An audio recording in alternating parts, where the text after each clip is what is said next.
What's up, guys? My name's Alexis, your host with Praises in the Pod, and I am so excited to have Mary Ann Kauffman here today. We are in for a treat, guys. I promise. I heard her story a few months back at a women's event, and it just blew me away about God's goodness and all that He has done in her lives. So we are going to start off in prayer, and then we're going to jump right in. So, Lord, thank you for today. Thank you for this place that we can come and talk about your goodness and your faithfulness and what all you've done in our lives, Lord God. Even through the grief and the loss, you have always been there. Your presence has always been there, and we thank you for that. We just pray that you speak to us and through us, and let this episode glorify you. In Jesus' name I pray, amen. Amen. Amen, girl. So let's jump right in. Great. First of all, thank you so much for having me here. I'm very honored and excited. I am so excited. So I was thinking about it earlier, like you're the first person I've had that I really have never had a connection to. Like I heard her story and that was like, I heard your story and that was it. So I'm super excited to actually sit down and learn more about you and be friends from here on out. Yes. So start a little bit maybe of your upbringing and tell us a little bit about yourself. All right. So I grew up in Montezuma, Georgia area, Marshallville. I was raised in a Christian family. My dad was a pastor from the time I was 2 years old, and he had such a strong faith. That's something that like I never doubted that my dad loved God and was faithful, and he ingrained that in me. He was also his and my mom's marriage was beautiful and a beautiful example of just faithfulness. And so I'm so thankful for that foundation. I had have two sisters and 3 brothers. Wow, big family. Yes. Grew up down the dirt road, so many great times on the farm. And anyway, so I lived there until up until I got married. But I became a Christian when I was 9 years old. I became very passionate from the moment I got saved and was like we were staying at a campground, and I was going around to different campers at 9 years old, handing them gospel tracts. Already just out there doing kingdom work, ready to go at 9 years old. Wow. And I'm just so thankful. Like I look back and I just see God just put a hunger in me for him at a young age. And so just knowing the gift that is, even just the gift of faith, and I'm just so thankful. But so as I grew older, I always wanted a family, wanted kids, and but I didn't want a relationship that was just he's a great guy, I love him. I wanted something that God just clearly led me into. I wanted to be in his will. And I had many great friends. There were great guys around. But I wanted one that had a sincere passion for God. I could see his heart was turned toward God. Truly equally yoked. Yes. So at even a young age, that was very important to me. So I had this friend named David that I had met when I was probably 13 or 14. He was a cousin of one of my best friends, and he always had such a heart for God, and we could really connect on spiritual things. And most of the time it was just like messaging and stuff, but I could just see a depth in him, and it kind of helped set a standard for me of what I wanted. Like there are guys with that kind of heart for God, but we never had any kind of relationship. But there was a foundation of a great friendship there. Yeah. You'll understand why I bring this up later. But so when I was 17, David actually invited me to a youth conference that was in South Carolina. And I met someone there just briefly, Marcus Kauffman, and we barely talked. But I went home from that, and me thinking I knew nothing of him, and he went home to his family and told them I found the one. Wow. Just by a brief moment. Yeah. Wow. And I don't know if that was like he felt that from God, or if it was just like feeling pretty confident that he can make this happen. But he first started, I think he sent me a message. Yes, I had shared the one Sunday morning at the youth conference. and I shared a song I wrote. And anyway, he sent me a message about that, just blessing me in what I shared and how it impacted him. And then we just started right away talking about the youth conference and what God had done in our hearts there. And so in my mind right away, this is just that kind of conversation. I had zero expectations for it to be anything else. And as time went on and we were messaging a lot, my parents were like thinking maybe he's a little interested. And I was like, there's no way. Well, yeah, he was. And yes. So I was 17 at the time. My dad wanted me to wait until I was 18 to date. So we had some communication for about 8 months, but Dad wanted us to kind of hold back on that. Mm-hmm. And then he came to visit and to go on our first date, us never having really hung out much. It was a bit scary. Wow. I remember like watching out the window for him to show up and being like, what am I doing? And then when it gets there, you're like, oh my gosh, right. What's going on? Like also, freaking out. In the culture I grew up in, you don't date, like it's not a lighthearted thing at all. Like I know a lot of people date 13, 14, 15, they have a boyfriend and girlfriend. This was like, felt a lot more serious. Yeah. And I wanted it to be, but so yeah, we hit it off right away. Like, where was he from? He was from North Carolina. He was from North Carolina. Okay, so he traveled from North Carolina to come visit you to take you out on this roll. Wow. And he was 23 and I was just turning 18. Okay. If he wanted to, he would. Yes. So, yeah, that first weekend, he told me he loved me. He was just all in. He just knew. Yeah. And yeah, our connection spiritually and everything, it was just amazing. It felt like everything I had hoped for, dreamed of. Wow. So that was in October. We started dating. In March, we got engaged, got married in September. Bang. Yes. We know. Yes. And I moved to North Carolina.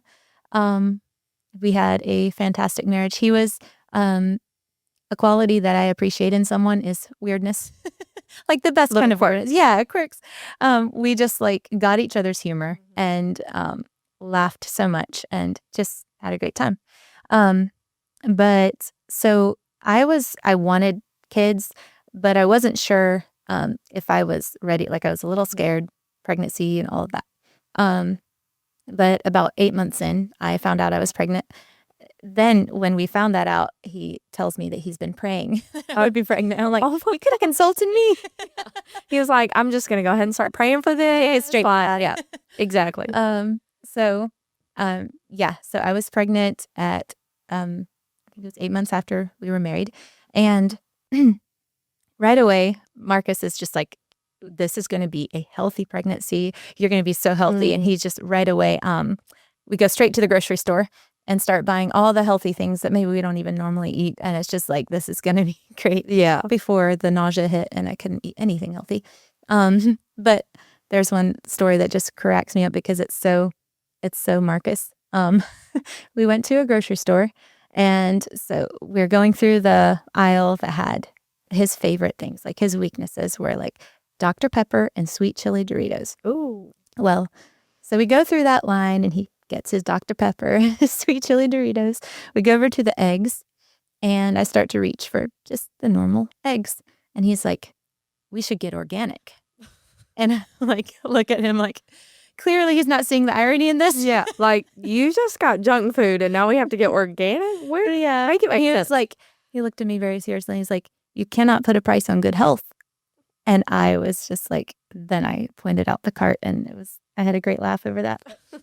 That's a sweet memory. Yeah. So he was so excited about the pregnancy. He like went to all of the appointments with me. He had a countdown app on his phone and he was just so excited to be a daddy. We found out it was a boy. And we could see already in the 16-week, it was a 4D ultrasound. We could see that he had some of Marcus's features, which was crazy. Like when he was born, it was so much like we could tell in the ultrasound, but so that was special. Anyway, we were, Thanksgiving. So I would have been 7 months pregnant. We spent the Thanksgiving weekend with my family, had a great weekend with them, lots of special memories there. And then, came back late one night. The next morning went to brunch with his family. And on the way back, like he was going to have off work that day. We were just kind of planning out our week. And we were actually going to be leaving, I think the next day, maybe, to go sing at a prison crusade. We were in the singing group that would go to prison crusades and sing. And anyway, we were just showing up at our home, and coming down the road toward our house, we saw a guy was standing out in front of our house, like right out by the road, but directly in front of our house. And just down the road, we could see a car with its hood popped. And so it looked like maybe this guy needed help.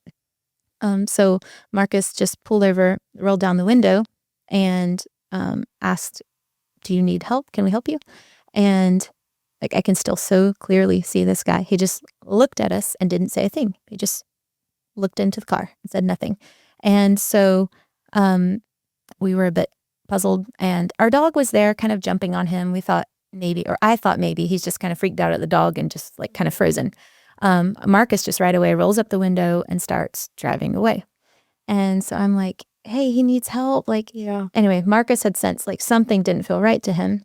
And so we had some close friends that were our neighbors, and he just wanted to take me down there and drop me off at their house. And I've always just, I believe the best in people. I just think, I felt bad that we were just leaving this guy there. I look back and I'm like, if we had done just what I felt, there's no telling what would have happened. But so he took me and dropped me off at a friend's house. They were gone at the time, so I just sat on their back porch. I remember he like walked me up to the porch, and like I look back at that and I'm like, what? Like that, there was no need for him to do that. Yeah. But, and he, as he was leaving, I was like, be careful, and he was like, I will. I'll be right back.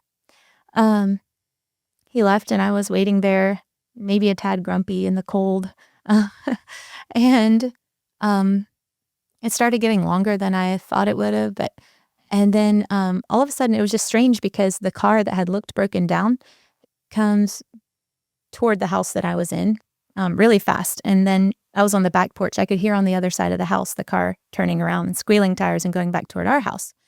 And I like stood up and was trying to see, you can almost see our house from there. And like 30 seconds later, I heard a bunch of gunshots. And I was like trying to speak reason to myself, like, don't panic about nothing. I start trying to call Marcus, and it just was going straight to voicemail. And I tried several times, and then I really was freaking out. I called his dad, and they lived about 5 or 10 minutes away, and he said that they're coming. So then I just like, I couldn't just stay there. I don't know what I was thinking I would do or how I would help anything, but I just took off running with my 7-month pregnant belly down the road, crying. And in that moment, I just wanted to call my mom. And I called her, and I was trying to tell her what's going on. And she's like, Mary Ann, if something happened, they could come back, get off the road. So I got off the road. There were some hay bales nearby. I just hid behind there, and Marcus's parents came and got me. I can't imagine what your mom feels like in this moment. goodness. Like her, because you're in North Carolina, Yes. and So she's for her, in Georgia, and like as a mom, you would just feel so helpless, and she is always panic. the closest mom, most caring, like, help with everything. And she was so far away. But it was smart for her to be like, girl, Absolutely. get off the road. Absolutely. Like, Like I look back and I'm not sure what my intentions were or, Mhm. But so they picked me up behind the hay bale. We go up to our house, and Marcus's car is gone. And so me and Marcus's mom stayed out in the car. His dad went in, and he came out and said, the house is ransacked. So we knew right away, okay, something weird is going on. We start calling for Marcus. We're like, where would he have gone? His car is gone. And about that time, a cop comes driving past the house, and we noticed him just as he had passed. And so we ran out to the road and were motioning for him. And so he turned around and came back, and he said they got a 911 call that a house was being robbed. And so then we were like, okay, Marcus must have called. And then he motioned for us to come over, and he wanted to show us that back in the field, on the other side of our house, like there was a hedgerow and then an open field. And he pointed back to the back of the field and said, is that your car? And there was our car, like up against a tree back in the field. And then it was just even more puzzling, like, what is even happening? Yeah, we were just like, what is even happening? But then a bunch of other cops were showing up. And so they go back to the car and we're just supposed to wait there. All this time, we're like imagining all the different scenarios that could be going on. And then after going back, they come out and just start putting up the yellow tape and didn't tell us what was going on. Instantly, I thought he was dead. This is a crime scene because he's dead. And Did they go check out the car? They Or did. like, okay. yes, we were supposed But they to stay hadn't there told at you the house. No. And it was like no one knew what they should tell me, or it was just finally someone came and just was like, I can't tell you much, but he was shot and he's alive, but he's not doing good. And right away, this like hope it just came all over me. He's alive. And I had forgotten to mention, Marcus and I had like multiple times had prophesied over us something that God had for us, that he was going to use us in a big way. And I remember there being such a feeling of anticipation in both of us because we fully believed this, but our lives looked pretty typical. There wasn't anything. So it always felt like we were on the brink of something, but like, what's God going to do? Yeah. So in this moment, he's alive. And I'm like, yes, like God can even use this. And so we just start praying, and friends and family were gathered around and we were praying there. Anyway, they take him away, life flighted him, and I had to stay there and talk to the detectives and give them all the information I could.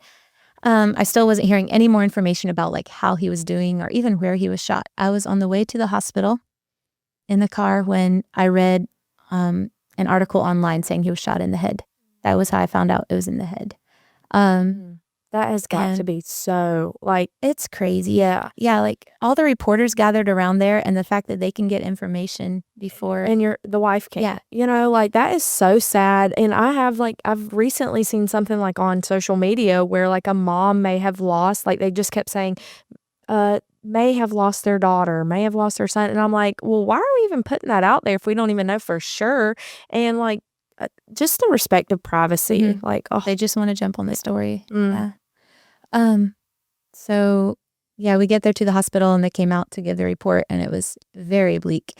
They said this type of thing, just the brain injury from the gunshot wound itself, like 95% mortality rate. Not to mention he crashed into a tree. So what they think happened was he was in the car when he was shot, and his foot mashed the pedal down, and he would have driven back and hit the tree. So that started, there were 18 days spent in the hospital, many ups and downs. It was just like, I think 2 days after he was in the hospital that they told us that they think they can safely say he's going to pull through. Wow. I'll never forget that day. Like it had been so just sad and solemn. And I remember like when we go to the cafeteria, just very serious. And I remember just this like cafeteria celebration with my family, like he's going to pull through. Yeah. I knew it. And so, yeah, there are many times of, like many hard times through it, and times where obviously I would fear, but there was just this like overall faith. And I just knew, especially as the Facebook page built and it was on the news, like we were seeing ourselves on TV and stuff, it just felt more and more like God is just building up this audience. Yeah. And he is going to display his glory. He's going to show that 95% mortality rate, that's got nothing on him. Yeah. He can't, like that was what I just knew God was doing. And it made sense, like with all the things that we had been told about the ways God was going to use us. I'm picturing like Marcus pulling through this and going around and sharing his story. Yeah. And so I wrote a journal to him. Actually, I brought the journal along. I just started writing to him in there, and because I wanted to not forget all the different things happening and to be able to talk to him about it then. And so let me see. What does these days, the 18 days in the hospital, look like? Like, I know y'all had a Facebook page. I've we looked at it, or I looked at it earlier, and so you're already getting these people that are praying, but, like, is all of y'all's family up there and y'all are just constantly praying over him? Yeah, Yes, like, yes. all the The whole waiting time. room was so full of people and Mhm. food that people were bringing that they actually had to, like, tell us to it has to be limited Oh, because we were, like, filling up. I mean, there were people there praying yeah, constantly. constantly. Yes, I coming think back I in. saw a picture of, like, one of the waiting rooms, and, like, it's just slam packed with people on their Yeah. knees just praying, and, Yes. like, wow, what a, like, beautiful picture of, what it looks like when we're in need and people are interceding for us. Like, that was just so It was beautiful. beautiful. Like, just Mhm. yeah, get Yeah, that it support. really meant a lot. Um, and so, yeah, I think that was another thing that it was just like I wanted to tell him. I wanted him to know everything going on. But the days at the hospital, I was just there by his bed, like most of the time. I'd come out and see people out there in the waiting room, but I just stayed in there. It was very hard for me to leave for any amount of time. Um, But you're not mad at God right now. Like, you just yeah, see the absolutely the not. goodness in it. Like, Yes. this is gonna be Yes. good. This is From good. a far out view, Yeah. seeing his hand, it's amazing. Mhm. Um, but yeah, so at he was about, what was the date? I think when he started really declining was the 17th of December. Um, and yeah, I reached a point where all of a sudden, it felt like he wasn't in the room anymore. Like before, I would go in there and it felt like maybe he's hearing, and I don't know, something just changed. There were like so many ups and downs. They would think that maybe they're about to be able to remove the sedation and see if he responds, but then something would go wrong, like, and they would need to keep it up. Like his swelling would get really high. They had to immediately, like the night he was taken in, do a surgery to remove part of his skull to give room for the swelling. So a lot of what we were battling with in there was watching his ICP, brain pressure, um, and like just praying for that not to get too high, giving him medication for that kind of thing. Um, but then things would look really good and then all of a sudden get worse again. But yeah, those last 2 days, day and a half, I all of a sudden just like about couldn't make myself go in the room. Um, and like I've looked back at that and been like, oh, I wish I had just stayed in there. But it was like suddenly I couldn't. I couldn't handle it anymore. Um, and actually in this journal, interesting thing about this journal, I have like gone back and looked at all the different things that could bring back memories, and I've cried through so many different things. This journal, I didn't pull this out until last year. So like 10 years in, and I just couldn't, I don't know, I couldn't make myself. And like I would every now and then, I know I like would come across it, maybe look at a few pages. Um, but last year before sharing at the Grove, I just felt like I was supposed to get it and read it. And it I realized that the reason that I couldn't before was just knowing how much it was written in so much faith. And I think because of how much I'd wrestled with that, like trying to understand why God would give me that faith and make me feel like he's gonna heal him. I don't know. It was just, I was so confused. I wasn't mad at God or anything, but I was just, it didn't make sense. And so this part, I just kind of wanted to not face. But like all through this, there's just like so many, like I give maybe a bad report that the doctor said, and I'm just like, but you're in God's hands. And I know that's, so much of that.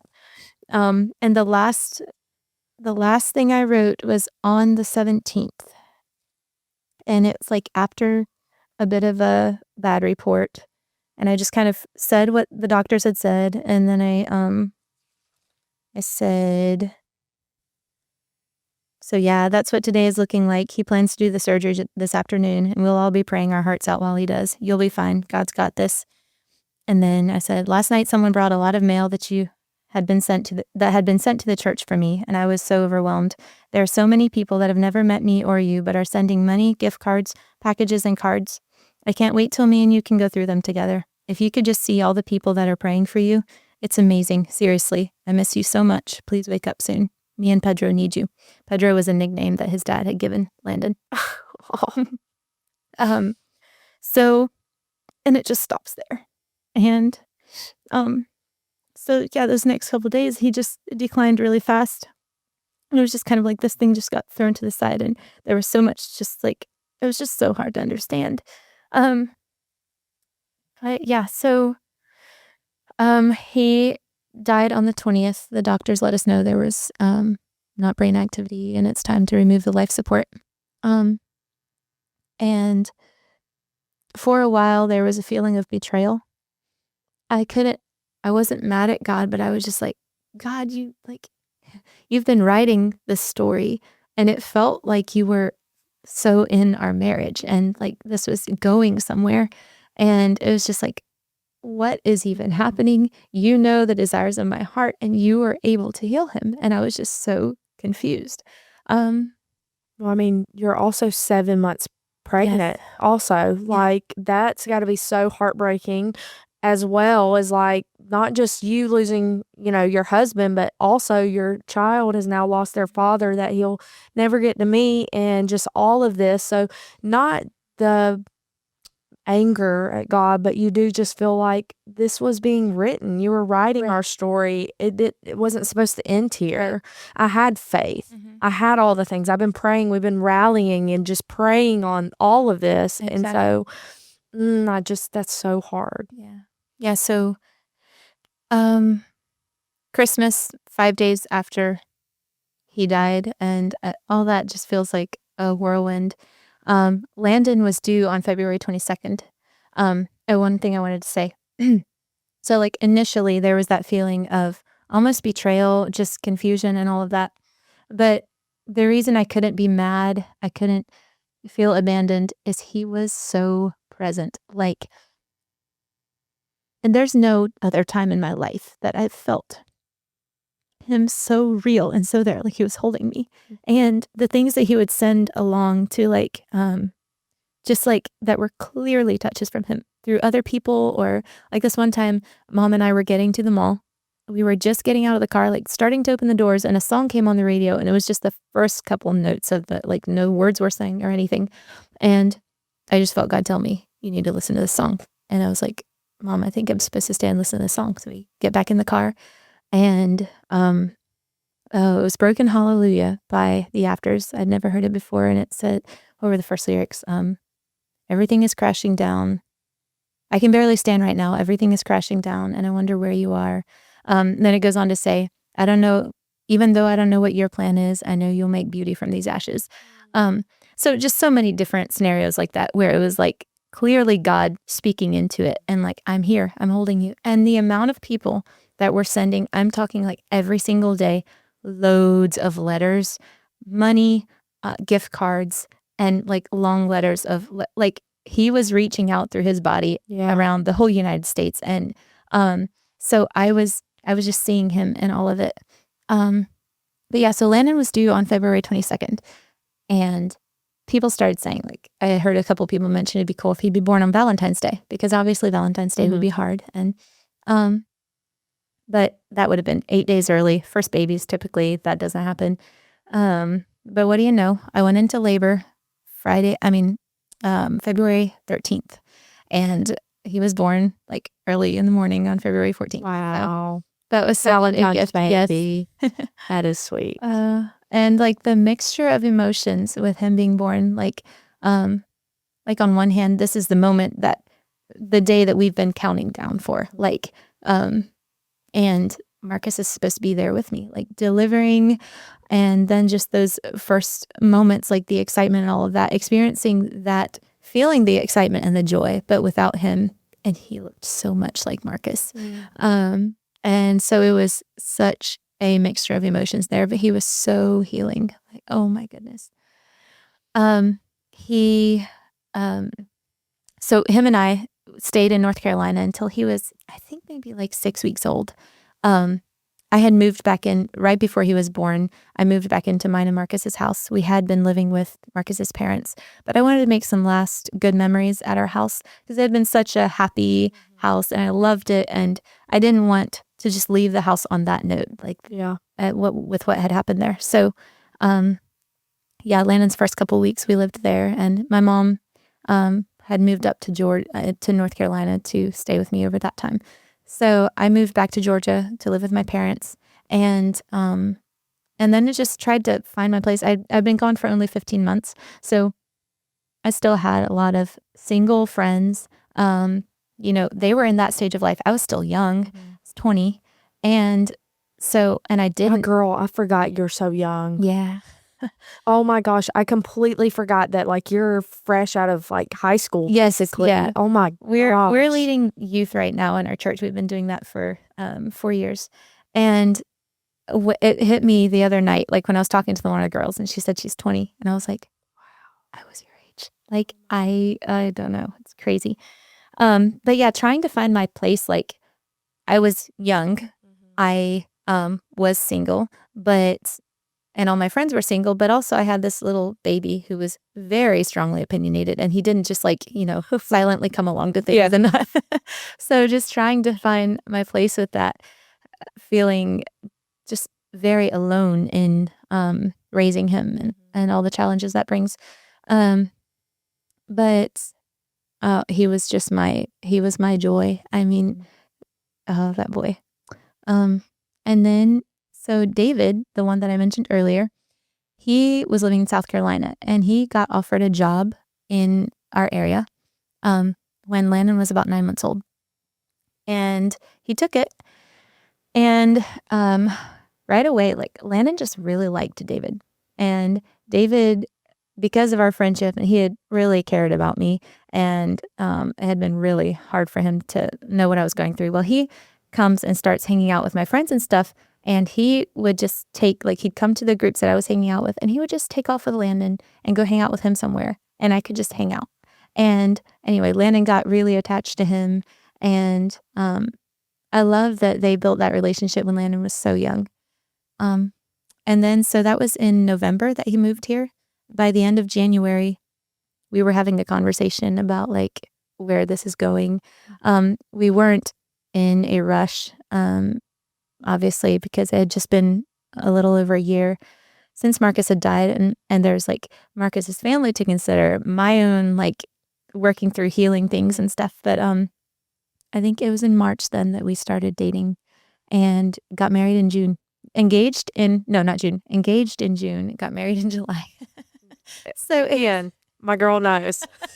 She's very confident. She's like, this is it. I know.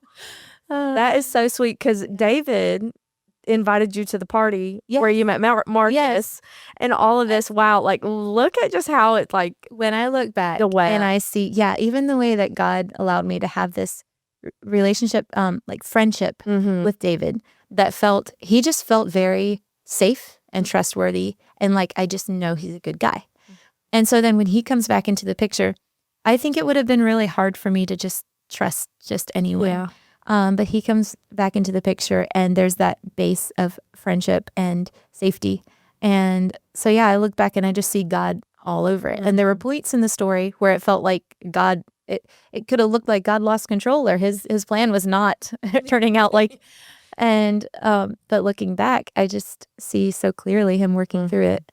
And just the way that he works so differently than we imagine he will. Like, right away, all my big dreams of even after Marcus was shot, like I thought I know what God is doing. And it was something completely different. And the ways that he has used it, despite it seeming like it didn't turn out in the way that would glorify him most, he has used our story to touch many people's lives in a different way, and even to bring hope to people who are going through hard things, because the fact is, hard things do come, and God allows those things and uses them. And so just to be able to be a testimony for that and his faithfulness through it. One thing I want to speak into is just like fear of that kind of thing happening, because that's something that I like battled a lot when I was younger. Just fear of losing someone I love and feeling like I couldn't handle it. But just seeing how present God is and how faithful he is in those things. And now being able to just see like there is nothing to fear because he is there and he is reigning in all of it. I think of Peter walking on the water, and I always like correlate it with this because there are storms and there are waves that will come and they'll be crashing around.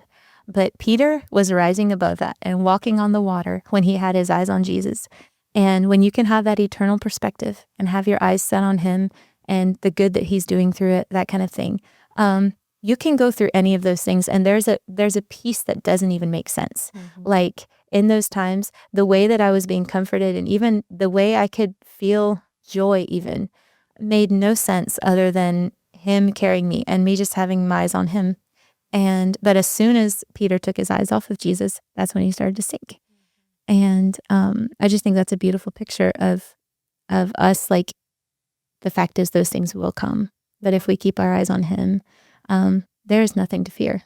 Amen. Yeah. Amen, girl. That is so good.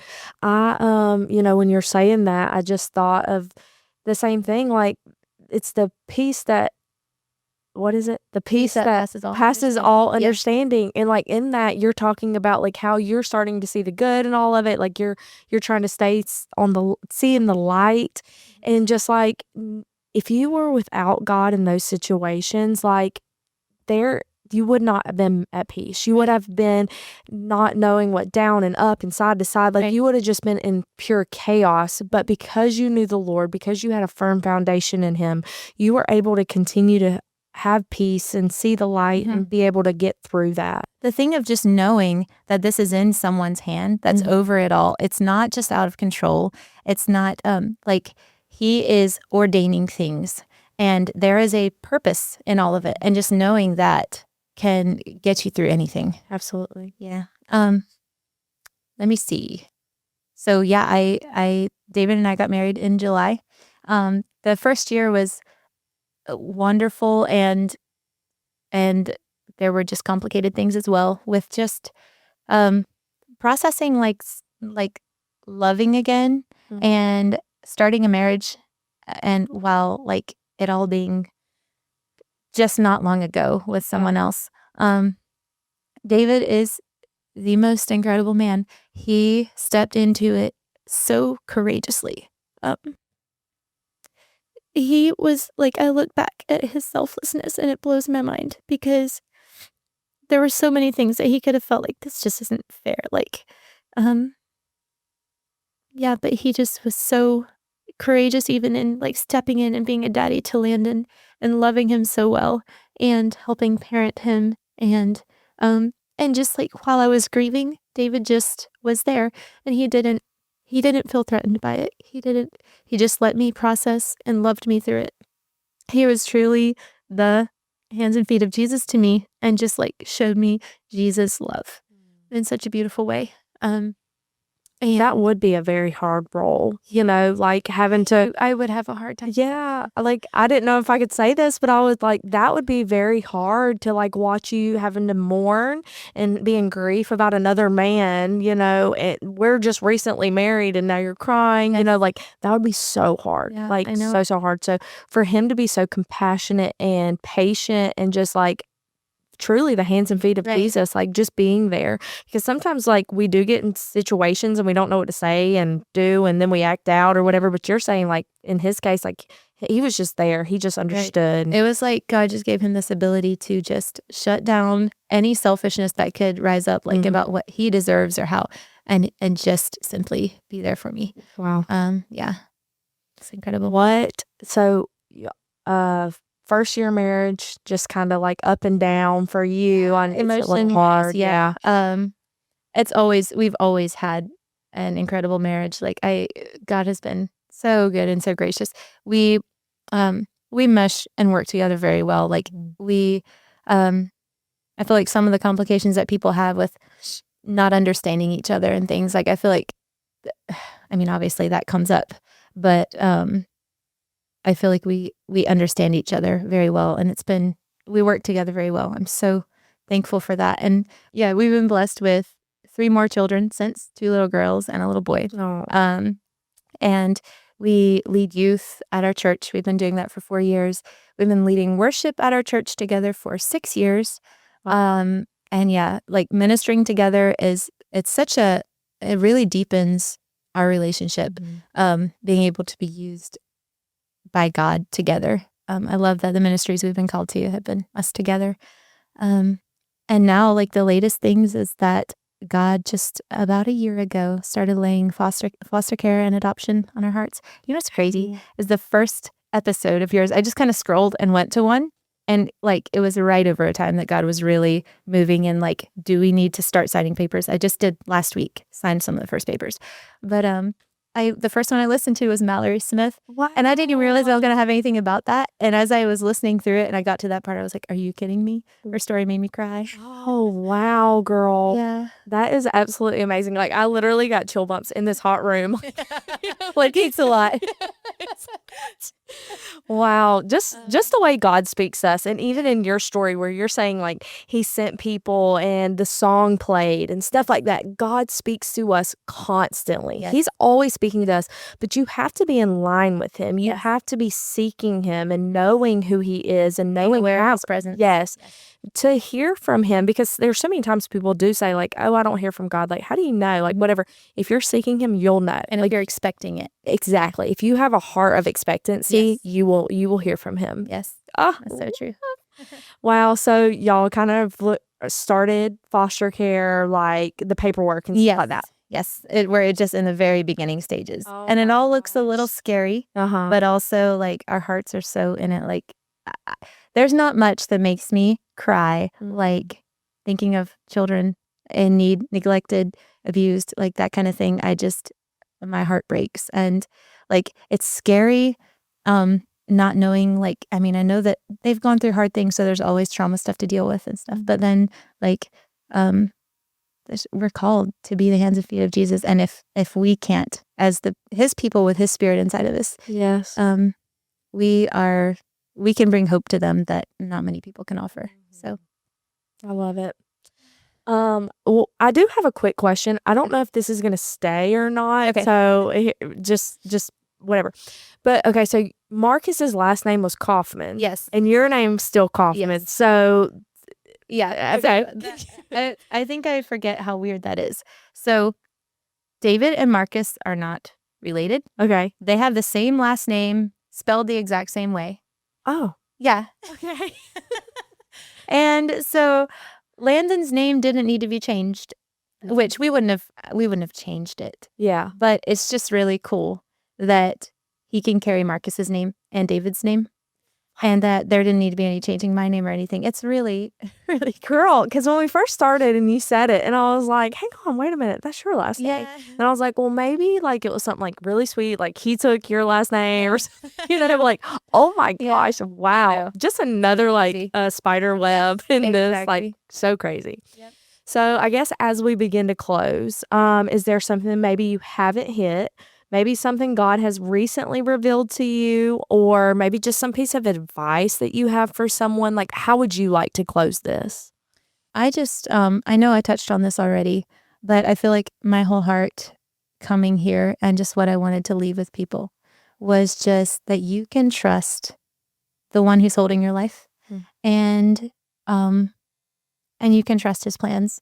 And if you're feeling fear about, what the future may hold, or you're facing something really difficult, there are these questions that I ask myself, and I've done this so many times, and it's like these questions that I know the answer to, but I have to remind myself what I believe, and it just like settles my heart. So it's, do I believe that God is actually sovereign? Do I believe he's in control of everything going on, that I'm not out of his hand? Okay, so then do I believe that he's good? Do I believe in his character? And do I believe that he loves me? And do I believe that he's with me? So if this God that is completely, that loves you so much, and is with you in every moment, if he is also completely sovereign, then what is there to fear? He is with you, and he has a plan, and just rest in that. Love it. And the peace, I'm just so thankful for the peace that can come from him, because there's so much turmoil in this world, and there's so much that can bring fear. And if we can just rest in our Father and that he's good and he's holding us in his hand. I love the verse that says he holds our tears in a bottle, and just that nearness of him and him truly caring, yet being so powerful and overall. Yeah, it just puts my heart at rest. Those are So- great questions to ask ourselves when we do feel that anxiety and that worry. Like, if we know that all of those are to be true, why worry? Why Right. fear? Like, Right. he's sovereign, so he already knows. He's already orchestrating this beautiful plan for our lives. Ah, this has been absolutely amazing, girl. I know that this is going to be used in a mighty way. Ever since I heard it the first night, like, I have thought about you so often and just like told so many people about the story or your story. And so it's like, now I don't have to say anything else. I'm like, go listen. Yes. She's going to tell you herself.